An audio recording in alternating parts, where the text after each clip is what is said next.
My one-on-one client manifested an amazing marriage proposal from her specific person. Hey guys, hope you're well. And in this video, I'm going to be sharing a beautiful success story with you. Now, this success story will have it all. It will have boundary issues, it will have childhood trauma, it will have third party issues, it will have resentment, it will have reactive issues, it will have self concept issues, it will have forgiveness, resentment, all these things. I'm sorry if I repeated some, but yes, it is really going to be a lovely story and you are going to learn a lot from it. So if you are someone who's manifesting a specific person, then watch it till the end. Or if you're someone who's manifesting love in general, then watch it till the end, because I'm going to be sharing so much knowledge into this that eventually something will help you in this. I can guarantee you that. So I will start by reading the success story, and then I will go into great detail in exactly what happened, what we worked on, what was the story of this client that I was working with. So here the success story goes. Hi Karan, hope you're doing well. I wanted to tell you that my SP told me he wants to marry me. I'm finally happy to hear this. He said he will work on this for us to be permanently together. He was not ready to take slightest possibility that it is possible. I think what she means here is that he wasn't able to accept, or he was very clear that it is not possible at all. Now I don't know what happened that he said I will work on it. I have lots of things to tell you which helped me, which I learned in the process till now. If I try to summarize, I cannot stress enough how important are strong and healthy boundaries. But creating the boundary is one thing, and standing by them is a whole another thing. And I think self concept played a major role in that. In my case, circumstances were never in my favor, except my SP cannot stop telling me how much he loves me, and I find it funny how he said he wants to marry me now against all odds. Maybe it's the universe's way of telling me that circumstances don't matter. So, lovely story, a lovely story. Now, let's get into exactly what her situation was and what she was struggling with. So, my client grew up in a household where her mother was never treated well by her father. This is in no way, shape, or form an attack on her family. This is just to help you understand what she was going through and what led her to these area of events and through these bridge of events that led her to this point in her life. Now, at a very young age, at adolescence, at early adolescence, and in her early childhood, and in her late childhood and late adolescence, and at the early adulthood. Sorry, it got confusing. What she learned were a few things. The first thing that she learned was that women in relationships are supposed to be submissive. The second thing that she learned was that men in relationships are not going to treat you very, very well. And it's definitely okay if that they don't. And the third thing that she learned was that in relationships, a little bit of toxicity is allowed. Now, what does this do to our mind? How does our mind, process this and go through this information? So, our mind is going to learn things based on comparison to other things, number one, and we are going to process information based on the experiences that we are having. So, if I'm seeing that my mom, the feminine in the relationship, the one that I will eventually be, is suffering and is not really getting the love that she deserves and that she wants, I will, to a certain degree, start feeling unsafe in the concept of relationships, because a part of me will now start equating relationships with not feeling good and not feeling happy and being treated bad, right? The other thing that will happen is that we understand things based on comparison. I will explain this with the help of an example. I will make it easy for you to understand. So think about it this way. Let's say you're the only human on this planet. You have never seen another human being. Now, you will not be able to tell yourself or to tell if you are short or tall. You can only say that you are short or tall compared to someone else. Another example of this is, let's say you are given a test and you are the only person in the world who has been given the test, and you do the answers and you get a result, right? Let's say you get a 50 out of 100. Now, unless and until it's actually compared with something, maybe a standard, maybe a test that someone else gave, your test result will not be good or bad, because we don't know what is good and what is bad, right? So similarly, when you are growing up in a childhood where you are seeing relationships not really go in the direction that you want, and where you are seeing your parents being unhealthy towards each other, you are seeing your mom take issues and not being treated right and being someone who doesn't create boundaries when needed, and you're seeing your father figure doing that mistreatment, what will eventually happen is that you will start to learn that to a certain degree, this is how relationships are supposed to be, and it's not really fully safe to be in relationships. The second thing that happens is because as she was growing up, she never had her own relationships to begin with. So she never got involved into any relationships. This was the first relationship that she got involved in. Now, because of this, the only metric, the standard that she had was the first relationship that she saw, which was her parents' relationship. Now, what does that do? This creates an eventual issue in our mind where everything that we compare is based on this, is compared to this standard, right? Now, what happened with her? She got together with a person, but what happened is that as soon as she got together, at the start, the relationship was good. It was going well. Things were going in a good direction for her. But then eventually, she started projecting her insecurities onto this person. She started constantly badgering him that, oh, you talking to other women? Are you going to treat me wrong? Why are you not calling me 24/7? I am having a bad day. Why are you not leaving each and everything and coming to me and consoling me? And you should do these over the top things for me, and only then I will believe that you love me. The issue was not that she was unable to believe that this guy loves her. The issue was that she was unable to believe that women in relationships can be loved as a whole. So when this guy was actually treating her right, her first instinct was to believe that he must have an ulterior motive, because why else will a guy treat a woman right in a relationship? This was her first perspective. Now, when she constantly keeps on, and when anyone constantly keeps on projecting their insecurities onto the partner, we are somewhere coming from the hope of one of two things happening.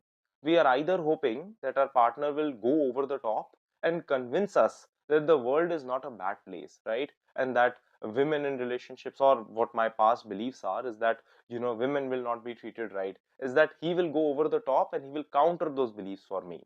Or the other thing we are hoping that will happen is that this guy will prove me right, that yes, look, he also left me. Men in relationships cannot be trusted. Men in relationships are not people who I should spend and devote my time onto, right? The only thing that starts to happen is that my belief will get treated right in some way, shape, or form, but it wouldn't suit the goal that I have, which is to be in a healthy relationship. Now, she kept projecting this onto this person, and eventually, this person also started showing this trait. Now, why does that happen? Think about it. Let's say you are in a relationship with this person, and this person, no matter how much effort you make, constantly keeps telling you that you are not doing enough. What will you do? You will certainly not do more, because a part of you will start to tell you that, you know what, even if you do more, she's not going to appreciate it, so might as well not do anything at all, right? And he also started distancing himself from this person, and it eventually led to their breakup. Now, as soon as the breakup happened, this guy started dating other people. The thing is, she at this time started realizing a few things that she was doing wrong, and hence she started chasing him. If you will see the success story, she said one thing, right? That I don't know why he came to me now. What she meant by that is that previously she was constantly chasing this person. And at this point, when the breakup happened, she constantly started chasing this person. Why did that happen? Because a part of her was hoping that if I will chase him enough, if I will show him that I like him enough, maybe he will change, maybe he will like me back, maybe he will come back to me. And this is the hope that we have, that maybe the reason that this person isn't here is because we haven't convinced them enough. The only reason that chasing doesn't work is that this logic in itself is flawed. Why is that? I will explain as we move further ahead. So after this started to happen, this is the point where we started working together. So what were the things that we talked about? The first thing I told my client was that at this current moment, you need to pull away from this chasing, and you need to pull away from this communication with this person. Now, she asked me, how do I create a boundary? Do I have to verbally create this boundary? And this is a question that a lot of people ask me. Karan, you tell us to create boundaries, but do I verbally have to create a boundary? The answer is, I cannot tell you what you should do specifically in your situation because I don't know it, right? Look at this. For me to be able to advise her, I had to gather all this knowledge from her. Without this, I wouldn't have been able to advise her on anything. This is a general video, right? But I can tell you what I told her. So I told her to tell him these exact words because when she was chasing him, this guy probably out of pity, was talking to her a certain bit, right? And one day when she pulled away from communication, he asked her how is she and how is everything, would she like to talk over the call, and all these small things that were happening, right? She knew somewhere that it was out of pity and that it's not coming out of love. He is genuinely not just wanting to talk, he's just wanting to talk because he's thinking maybe she's okay, if she's fine, things in that regard, right?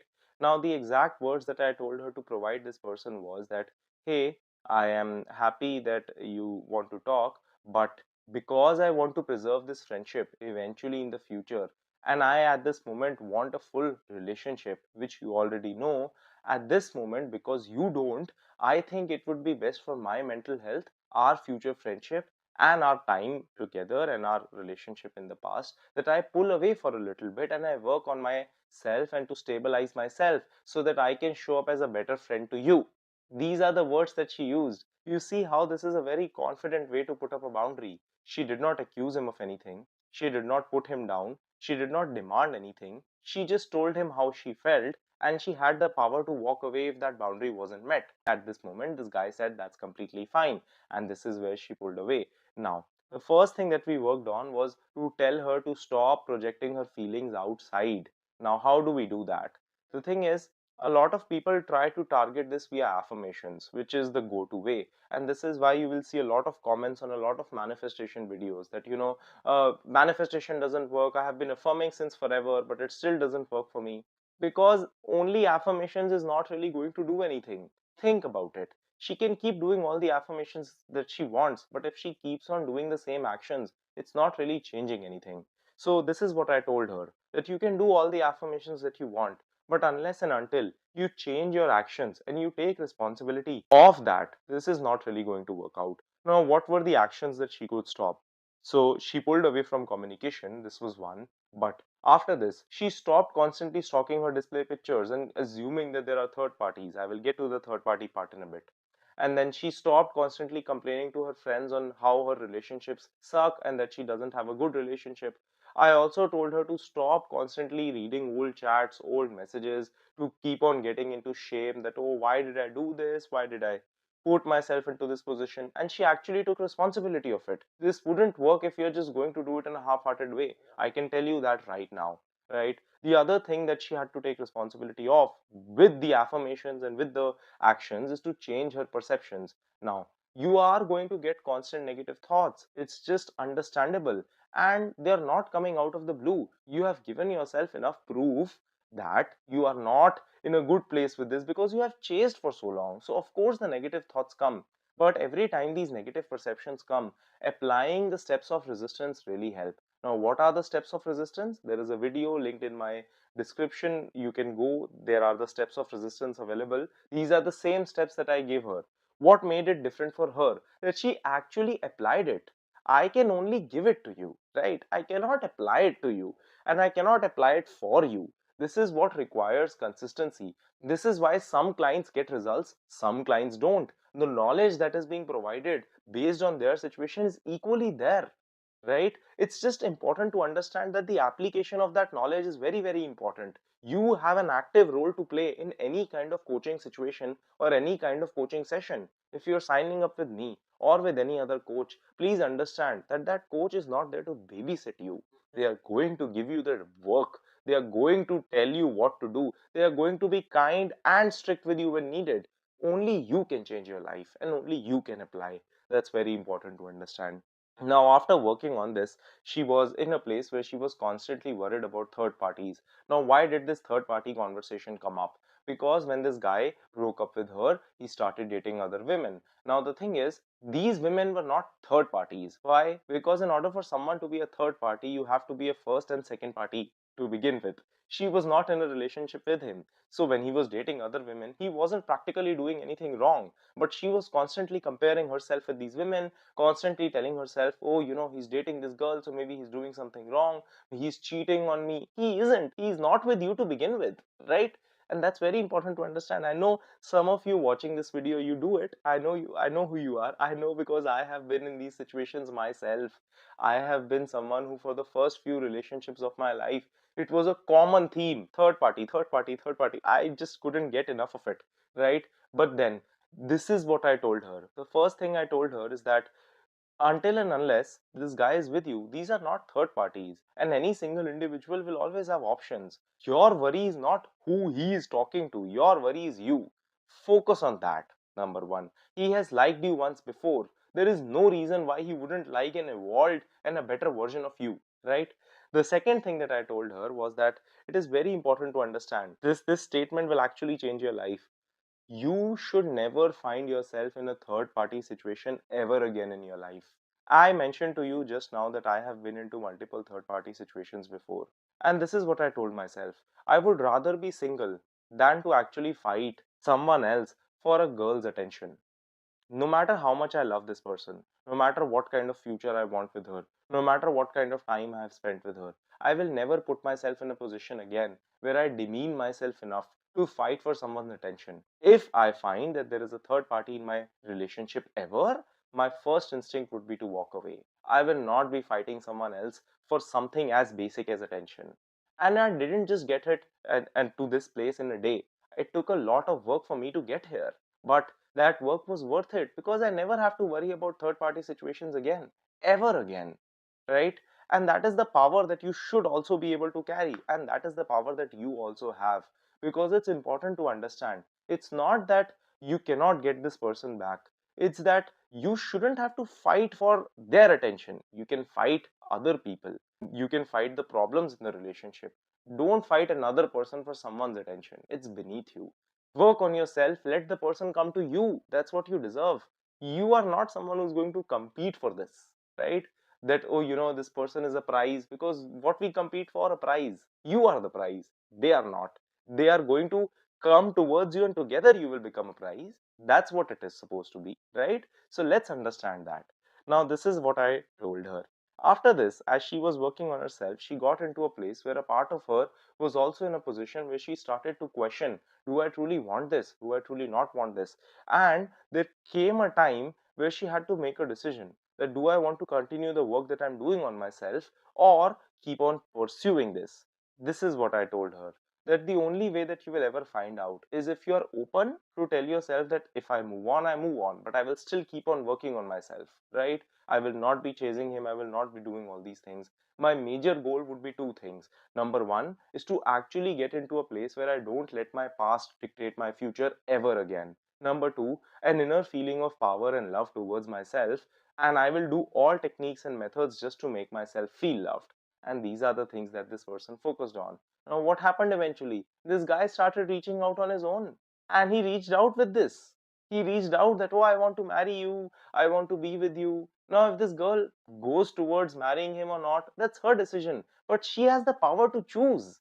She has the power to choose, because look at what she did.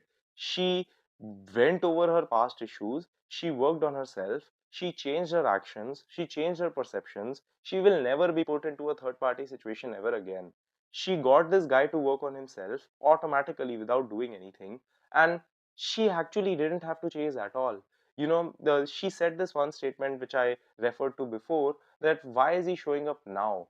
The thing is, earlier she thought that if I convince him enough, he will show up. Maybe he will give me what I want. That just never works. And now, when she never thought of this, that if I work on myself, I'm never going to get it, right? That was her belief system. But that is what it does. You don't exactly have to believe that I will get it, I will get it, I will get it. You just have to keep on working on yourself and let the results follow.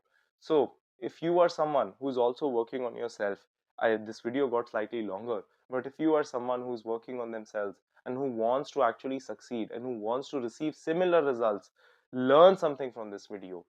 Get the guidance that you're looking for from me or from anyone else, any person that you feel aligned with, and actually apply these things in your life and know that you also have the power to change your life.